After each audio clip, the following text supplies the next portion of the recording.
Hey everyone, how's it going? Today we're going to be talking about aircraft evolution. What I mean by this is quite literally how aircraft evolve, how they evolve in initial design and testing, and how they evolve into future improved aircraft. As should be rather apparent, not every design is successful. A lot never make it off the drawing board, a lot never make it out of the wind tunnel testing stage, some fail after a single prototype, but the ones that end up making it heavily rely on the failures of their forebears. Sometimes you don't know what the correct choice in the design is until you know what the wrong choice is. Even when a design that works out comes along, there still often needs to be at least some refinement, generally not an excessive amount, as those that need an insane number of alterations are often just outright cancelled. But today we have a plane that needed a ludicrous number of modifications to move forward into production, and instead of it being cancelled, they actually proceeded forward with all of those alterations. For them to do that, the plane must have ended up being great, right? This is the plane with probably the longest manufacturer name I've ever seen. This is the Lavochkin-Gorbunov-Gudkov LAGG-3. The story of this mouthful, henceforth being called the LAGG-3 for time-saving reasons, begins back in 1938 with the Soviet Union needing and wanting to significantly ramp up their fighter production as soon as they possibly could.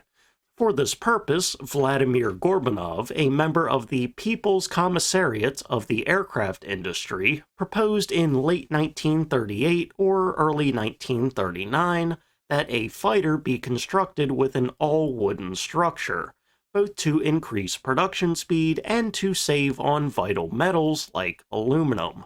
Gorbunov would back up his idea by saying, "Even if only one small grove of trees is left in Russia, even then we shall be able to build fighters." Gorbunov would task Semyon Lavochkin and Mikhail Gudkov to assist him in such a design concept. And in May 1939, their concept was approved by another member of the Commissar, and they were granted control over a new design bureau, a so-called OKB. For all of the wooden aircraft they would be designing, they would not be made of normal wood. Using basic planks and sheets of wood would be very easy, but they would also be severely lacking in things like structural strength and fire resistance. They would want the wood they use to be as close to metal as they possibly could achieve without actually using metal. Luckily for the OKB, a man named Leonty Rizkov was in the process of developing some kind of process that would strengthen wood by impregnating it with phenol resin, initially some kind of birch tar substance. While making the wood much heavier, it also made it significantly stronger and fire-resistant, thus giving the designers something that could mimic the strength of metal. This material would largely be used for structural reinforcement and important areas like the wing spars.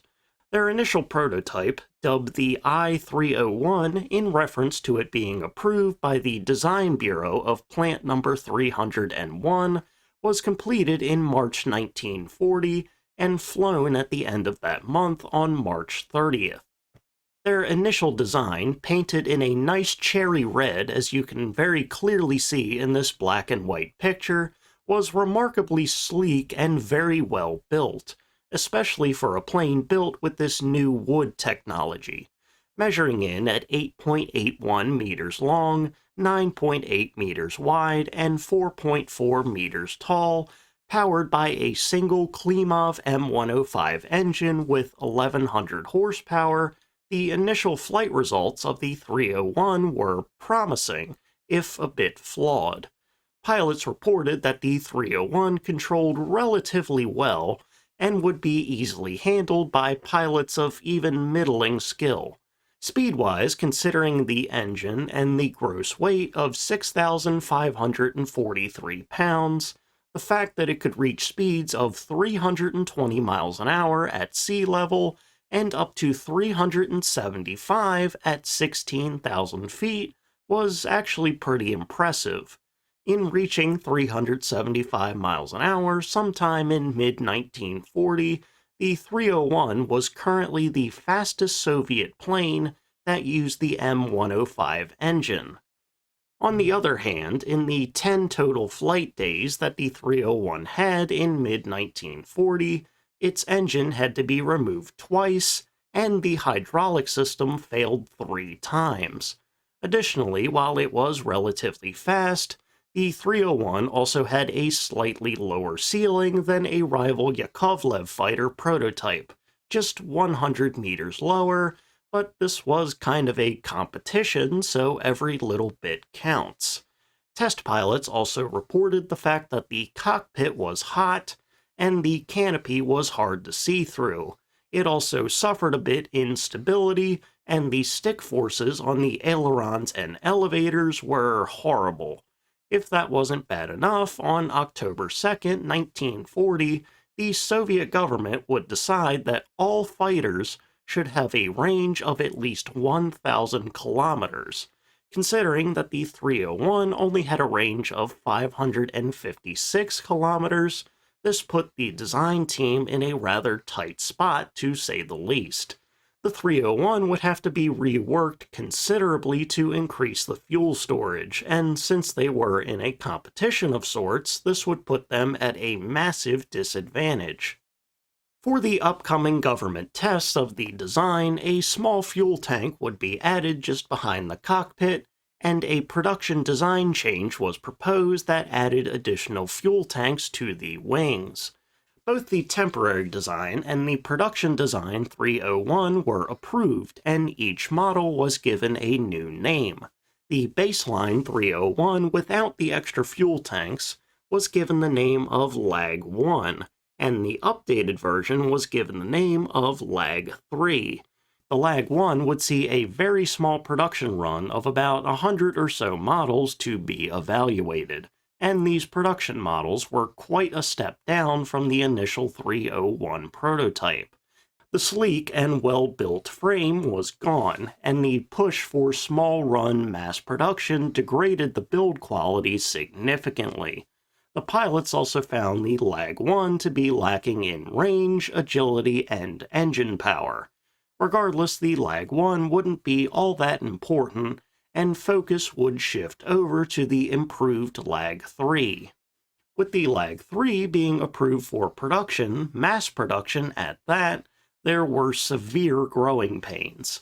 Because the design used the new wood technology, and numerous factories tasked with producing the plane had little to no experience in making aircraft, brilliant move by the Soviet government, I must say, this would make initial production rather rough.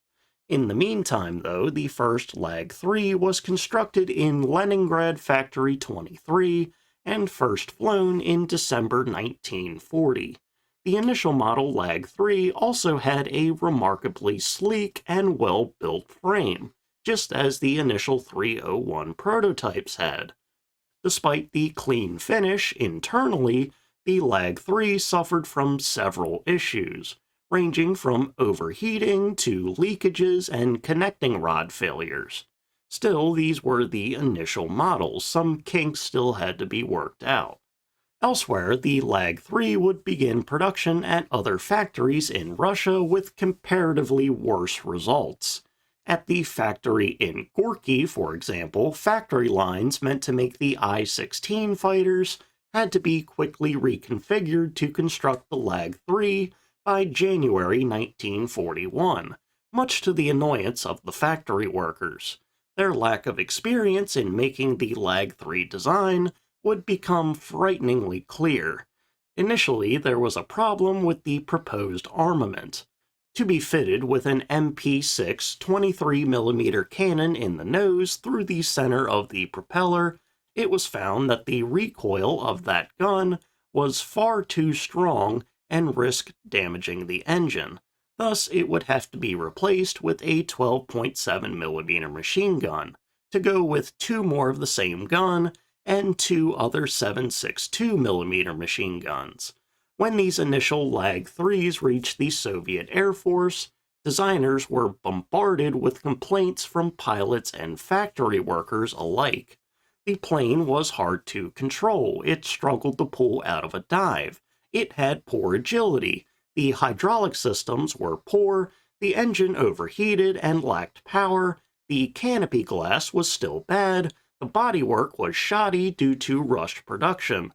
Honestly, what wasn't wrong with the LAG-3? As a result, in February 1941, a staggering 2,228 design modifications were ordered to the LAG-3. If you thought something like the SB-2C Helldiver was bad with its 800-plus modifications, link to that video in the description, not mine, but a good video nonetheless, then the LAG-3 was absolutely abhorrent.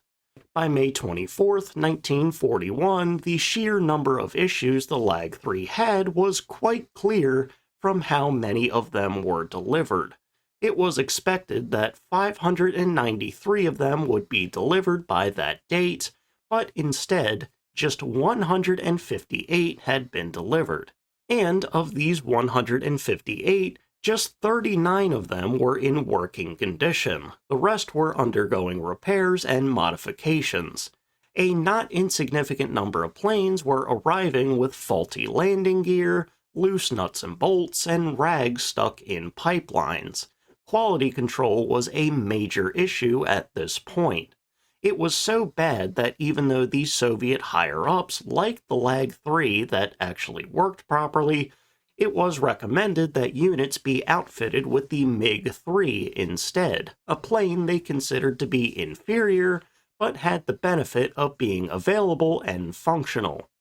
Additionally, the first production LAG-3s saw a significant decrease in performance. Now, most aircraft have this occur once the guns and all necessary equipment are added, but the LAG-3 had it worse than most. From the initial top speed of 375 miles an hour, the LAG-3 dropped down to 341, making it slower than its competitors, the MiG-3 and Yak-1. Despite all of these issues that would normally make something like it a lost cause, production and work on it soldiered on, likely out of some level of desperation.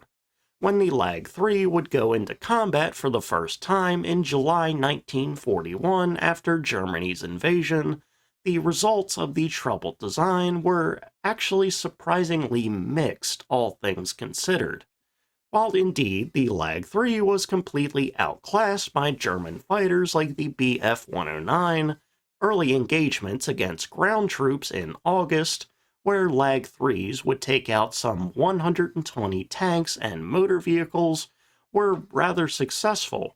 In aerial combat as well, the 21st Air Regiment and their LAG-3s had surprising success against some German Bf-109s and German bombers, taking down 23 enemy aircraft with only 7 losses of their own in the early days of October 1941.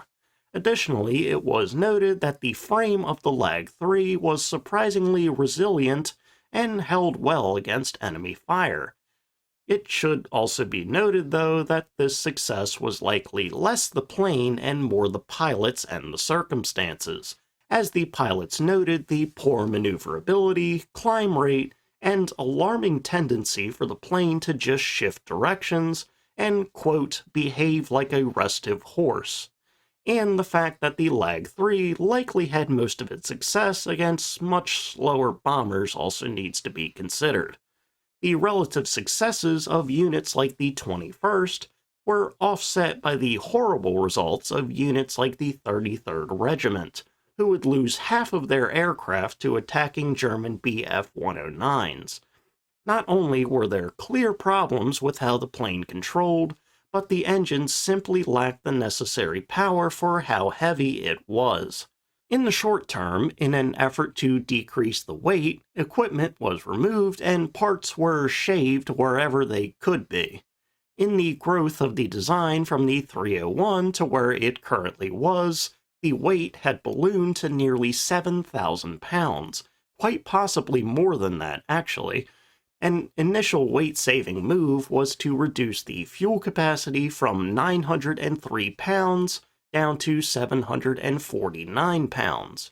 Additionally, as the plane could carry bombs or rockets externally, it was decided to reduce how much it could carry max by 220 pounds. This ideally would save about 370 or so pounds. However, many factories making the LAG-3 didn't seem to get the memo, and the weight would only be reduced by an average of about 123 pounds. By October 1941, further changes included reducing the armament to just a single 20mm cannon and a single 12.7mm machine gun. The fuel capacity would also be further reduced down to 573 pounds. With the addition of underwing rockets as a standard, and some drop tanks to help offset the lower internal fuel capacity, the weight of the LAG-3 was down to 6,790 pounds. Still too much, but progress is progress. Still though, the reduction in weight didn't seem to actually help all that much. When the LAG-3 was performance tested in April 1942, they found that its top speed at sea level was just 277 miles an hour, and at 16,000 feet, it was 321 miles an hour, a 20-mile-an-hour decrease from the initial LAG-3 production models.